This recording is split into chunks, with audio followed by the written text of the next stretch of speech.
Hi everyone, this is CA Rupa Jain. काफी लोगों का कमेंट आ रहा था कि ma'am finalisation of accounts part 2 कब आएगा।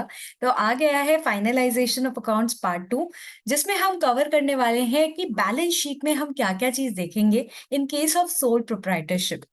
वीडियो कैसा लग रहा है जरूर कमेंट कीजिए कि हमारा वीडियो का सफर आपको कैसा लगता है। और कोई क्वेरी है तो जरूर बताएं। जब भी आप कमेंट करते हो हमारा प्रोत्साहन और बढ़ता है। और साथ ही साथ अब हम लिंक्डइन में भी आ चुके हैं, तो आप मुझे फॉलो कर सकते हैं, लिंक्डइन में कनेक्ट हो सकते हैं मेरे साथ। उसमें आपको रिटन कंटेंट भी मिल जाएगा। तो अब हम स्टार्ट करते हैं फाइनलाइजेशन ऑफ अकाउंट से। तो सबसे पहले हम जाते हैं फिक्स एसेट में। फिक्स एसेट अगर आप देखोगे तो ये सारे electrical equipment, plant and machinery जो है, ये सब सब चीजें आ रही हैं।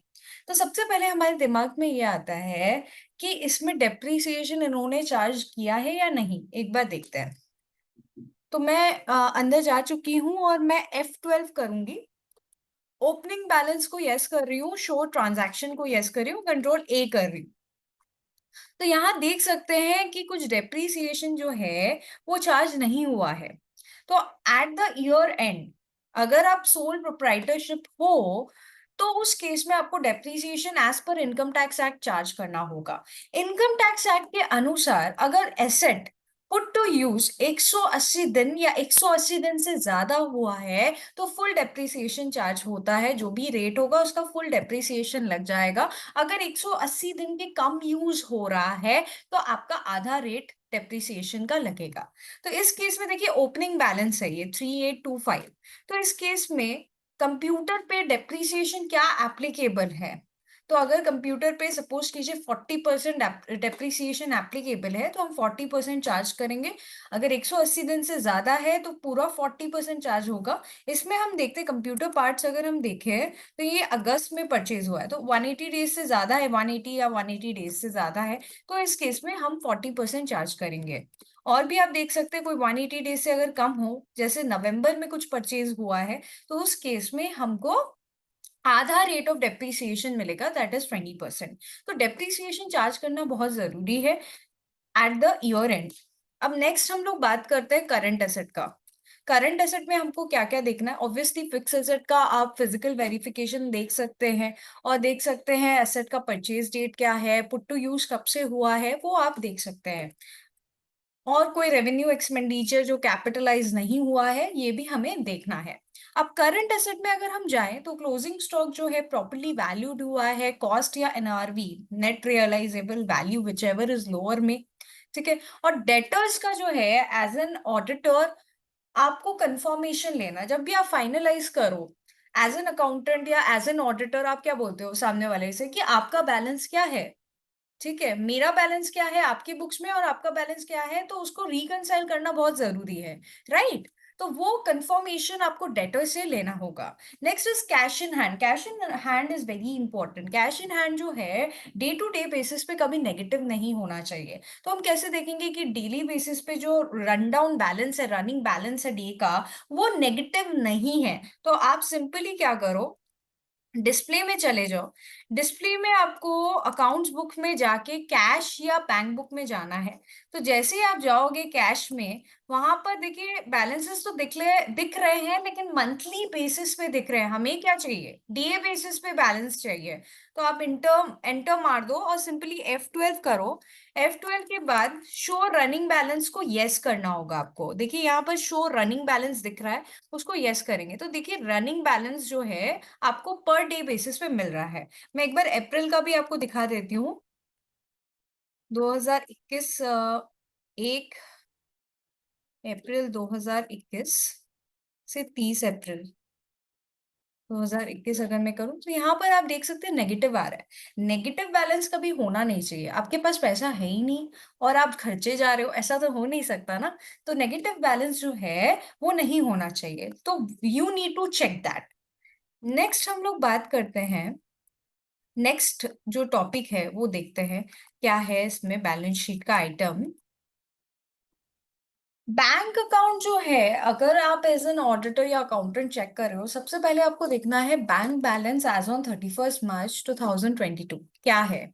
तो बैंक स्टेटमेंट आपके पास होना चाहिए, और ऑडिटर कुछ-कुछ लोग जो है ना बैंक सर्टिफिकेट मंगाते हैं कि आप जो बैंक है सर्टिफाई करता है कि इनका बैलेंस 31 मार्च 2022 को इतना ही है। ठीक है? तो वो आपको देखना है, प्लस आप बीआरएस, बीआरएस आप जानते होंगे, बैंक रिकंसिलिएशन स्टेटमेंट।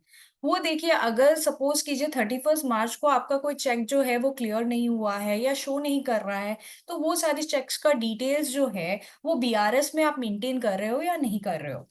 अब इसमें एक चीज़ आ रही है, that is income tax advance. Income tax advance, जो एडवांस टैक्स आप दे रहे हो, वो आप कैसे वेरीफ़ाई करोगे? अगर आपको चेक करना है एज़ एन अकाउंटेंट या ऑडिटर, तो आप कैसे चेक करोगे? तो 26 एएस जो है, उससे हमें ये चेक करना होगा इनकम टैक्स एडवांस प्रॉपर है या नहीं है। तो we can check from that. Next है प्रीपेड इंश्योरेंस। प्रीपेड इंश्योरेंस अगर आप देखो, तो ये ओपनिंग से चले आ रहा है।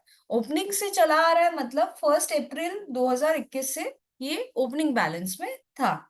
तो हम लोग का जो है प्रीपेड, पिछले साल का अगर प्रीपेड होता है तो इस साल का क्या होगा? इस साल का वो एक्सपेंस माना जाएगा। तो इन्होंने क्या किया है, इसको एक्सपेंस में ट्रांसफर नहीं किया है। So we need to transfer it to expense. कैसे हम एक्सपेंस में ट्रांसफर करेंगे?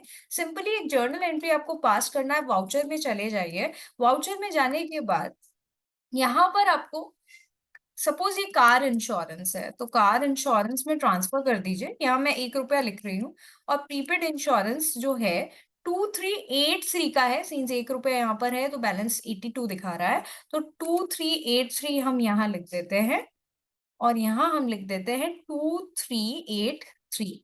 तो यहाँ पर आप देख सकते हैं हमारा जो कार इंश्योरेंस है वो डेबिट हो गया है, और प्रीपेड इंश्योरेंस क्रेडिट हो गया। मतलब पिछले साल का अगर प्रीपेड है तो इस साल को तो एक्सपेंस ही होगा, तो ये एक्सपेंस में ट्रांसफर हो गया है।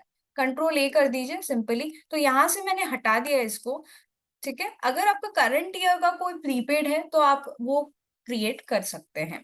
अब यहाँ पर सस्पेंस अकाउंट आ रहा है। कभी भी बुक्स ऑफ अकाउंट्स में सस्पेंस नहीं होना चाहिए at the time of finalisation. So you need to ask your जो भी अकाउंटेंट्स हैं, उनको ये ध्यान में रखना है कि सस्पेंस अकाउंट नहीं होना चाहिए। उनको क्लियर करना होगा सस्पेंस। जैसे यहाँ पर जो है सस्पेंस अकाउंट आ रहा है, तो ये कैसे क्लियर करेंगे, क्या डिस्कस करना है, मैनेजमेंट से आपको डिस्कस करना होगा। ठीक है?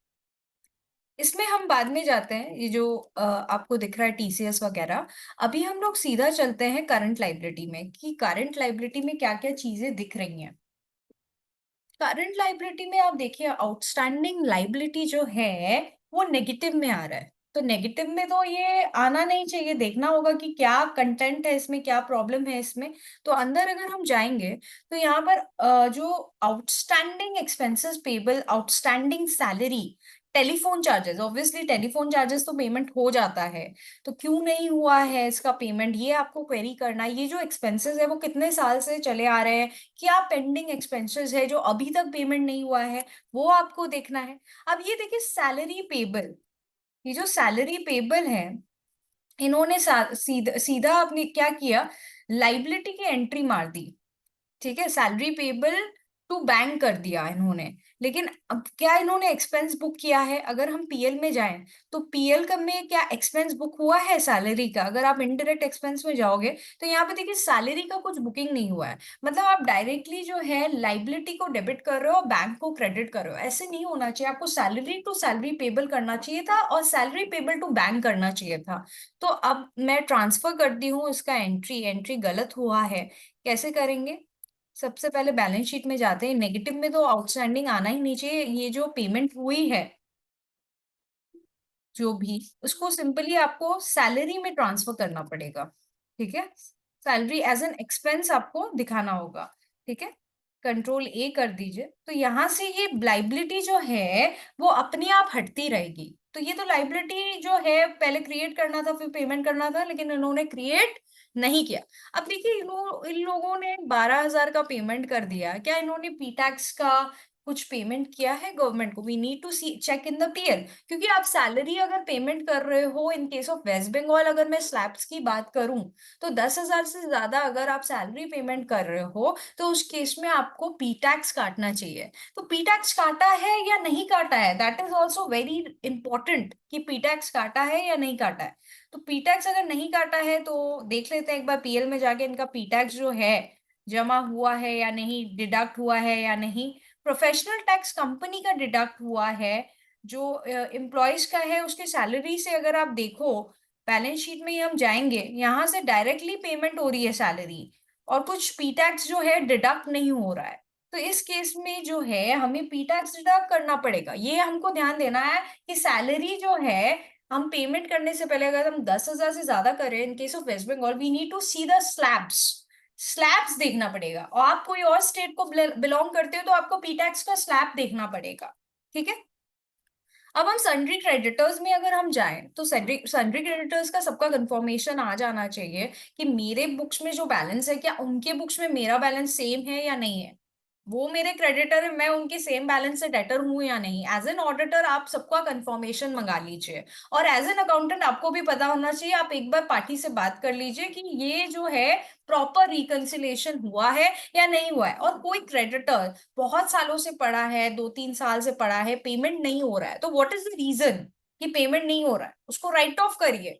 अगर पेमेंट नहीं होगा जो भी है, तो उस केस में आपको राइट ऑफ करना पड़ेगा। और किसी किसी चीज का आपको प्रोविजनिंग एंट्री भी जो है वो करनी पड़ती है। प्रोविजनिंग एंट्री मतलब क्या हुआ, जैसे ऑडिट फीस का आपने प्रोविजन बनाया या नहीं। जैसे इस केस में कोई प्रोविजन जो है करंट लाइबिलिटी में देखिए, आउट ऑडिट फीस पेबल का प्रोविजन नहीं बनाया गया है, तो आपको बनाना पड़ेगा। कैसे आप बनाओगे, सिंपली आप वाउचर में जाओ, हम जर्नल में चले जाते हैं। जर्नल में जाने के बाद आपको डेबिट ऑडिट फीस करना होगा, जैसे 18,000 का ऑडिट फीस है, और क्रेडिट करना होगा ऑडिट फीस पेबल। ठीक है। तो ऐसे आपको प्रोविजन बनाना पड़ेगा। फिर हम बैलेंस शीट में जाते हैं, यहाँ पर ऑडिट फीस का मैंने प्रोविजन बना दिया है। अब ये जीएसटी पेबल क्या है ये अपन को देखना पड़ेगा। उससे पहले TDS payable on interest, interest का सेक्शन है 194A। अगर आप किसी से अनसिक्योर्ड लोन ले रहे हो, और सॉरी, अनसिक्योर्ड लोन जो है, अगर आपका जो है इंटरेस्ट जो है आपको देना है अनसिक्योर्ड लोन के रिस्पेक्ट में इंटरेस्ट, तो आपको सामने वाले का टीडीएस डिडक्ट करना पड़ेगा अगर 5,000 से ज्यादा हो तो वो आपको देखना है आपने कोई लोन्स वगैरह अनसिक्योर्ड लिया है क्या नहीं। यहाँ पर अनसिक्योर्ड लोन काफी आ रहे हैं, तो आपको देखना है कि टीडीएस के साथ साथ जो भी इंटरेस्ट का प्रोविजनिंग ऑब्वियसली हुआ ही होगा। तो इंटरेस्ट ऑन लोन यहाँ पर देख सकते हैं, इंटरेस्ट डेबिट हुआ है और जो पार्टी है वो क्रेडिट हुआ है। तो इंटरेस्ट का कैलकुलेशन जो प्रिवेलिंग मार्केट रेट है उसके अनुसार होना चाहिए। ठीक है। जो प्रिवेलिंग मार्केट रेट है, या जो भी पार्टीज में आपस में डिसाइड हुआ है कि क्या इंटरेस्ट का रेट होगा, उस हिसाब से होना चाहिए। तो ये सब आपको देखना है, और टीडीएस जो है वो डिडक्ट होना चाहिए। सो एट द ईयर एंड जो इंटरेस्ट का कैलकुलेशन है आप प्रॉपरली कर लीजिए, पर एनम के बेसिस पे, जो भी रेट है उसके बेसिस पे। ओके, ड्यूरिंग द ईयर अगर कोई एडिशन हुआ है लोन में या कोई पेमेंट हुआ है तो उसको एड लेस करके हम लोग को करना पड़ेगा। ओके। तो ये ध्यान रखना था। काफी लोग क्या करते हैं ना, लोन तो ले लेते हैं और इंटरेस्ट जो है वो दिखाते नहीं है, और इंटरेस्ट दिखाते हैं तो टीडीएस डिडक्ट नहीं करते। तो टीडीएस डिडक्ट करना बहुत इंपॉर्टेंट है। और कुछ कुछ प्रोविजनिंग एंट्री होती है, जैसे इलेक्ट्रिसिटी बिल, इलेक्ट्रिसिटी की प्रोविजनिंग एंट्री, टेलीफोन की प्रोविजनिंग एंट्री, ये सारी चीजें की गई हैं या नहीं की गई है, और पिछले साल का जो प्रोविजनिंग एंट्री था उसका पेमेंट की एंट्री हुई है या नहीं, वो अपन को देखना है। तो जो जो चीज का प्रोविजन होना चाहिए वो हुआ है या नहीं हुआ है, that we need to check. ठीक है। तो ये सारी चीजें आपको देखनी है। और ये जो है जीएसटी के रिस्पेक्ट में, बहुत सारे जन क्या करते हैं ना, जैसे ये जीएसटी पेबल इन्होंने एंट्री करी है, आप क्या कर रहे हो, जीएसटी पेबल टू बैंक कर दे रहे हो सीधा, ऐसे एंट्री नहीं होती है।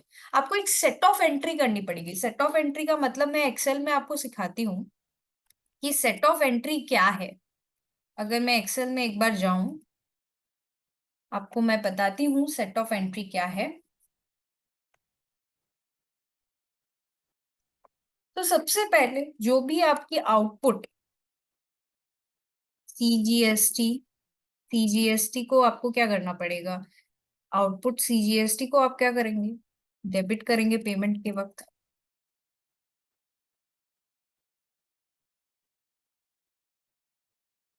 आउटपुट एसजीएसटी को आप क्या करेंगे, डेबिट करेंगे। टू क्या करेंगे, इनपुट सीजीएसटी को सेट ऑफ कर सकते हैं आप, अगर सीजीएसटी है तो। टू इनपुट एसजीएसटी को आप सेट ऑफ कर सकते हैं एसजीएसटी के साथ, फिर टू बैंक कर सकते हैं। ये एक एक प्रॉपर एंट्री है जो आप कर सकते हैं। तो इससे पता चल रहा है कि कैसे सेट ऑफ हो रहा है। काफी लोग क्या करते हैं ना, इनपुट और आउटपुट जो है बाइफरकेशन नहीं करते। अगर मैं इनकी ट्रेडिंग पीएल में जाऊं, ट्रेडिंग में जाऊं, तो यहाँ पर देखिए सेल्स का अगर एंट्री अगर आप देखोगे, सेल्स में इन्होंने सिर्फ सीजीएसटी और एसजीएसटी लिखा है। बेटर रहेगा अगर आप सेल्स के टाइम आउटपुट सीजीएसटी और एसजीएसटी लिखे, और परचेज के टाइम इनपुट सीजीएसटी और एसजीएसटी लिखे, तो वो एक बेटर रहता है। ठीक है, तो ये सारी गलतियां उन्होंने की है जो मैंने मेजरली आपको बताया। और कुछ कुछ प्रोविजनिंग एंट्री, जैसे अगर आपको टैक्स का प्रोविजन बनाना है, कंप्यूटेशन करना पड़ेगा और टैक्स का प्रोविजन बनाना पड़ेगा। सोल प्रोप्राइटरशिप के हिसाब से आपको कंपनीज एक्ट तो फॉलो नहीं करनी है आपको, लेकिन income tax act properly follow करना है। ठीक है, तो आप देख सकते हैं कि क्या क्या चीजें हमें देखनी है। एक मैंने जेस्चर बताया कि क्या क्या चीजें हमको देखनी चाहिए at the time of doing sole proprietorship audit in case of balance sheet. Hope ये वीडियोस जो है आपको क्लियर हुआ होगा। वीडियोस कैसा लग रहा है जरूर बताइए, और भी वीडियोस मैं डालती रहूंगी। कमेंट जरूर कीजिए, अगर वीडियो अच्छा लगता है तो लाइक कीजिए, शेयर कीजिए अपने फ्रेंड के साथ, और मुझे लिंक्डइन में जरूर फॉलो कीजिए। मैंने लिंक्डइन लिंक जो है आपको दिया है, ताकि आपको ये सेम चीज लिखा हुआ वहां पर मिल जाएगा और वहां से आप डाउनलोड कर सकते हो। Thank you so much guys for your time and patience. काफी अच्छा लगता है कि आप लोग इतना प्रोत्साहन देते हो। Thank you.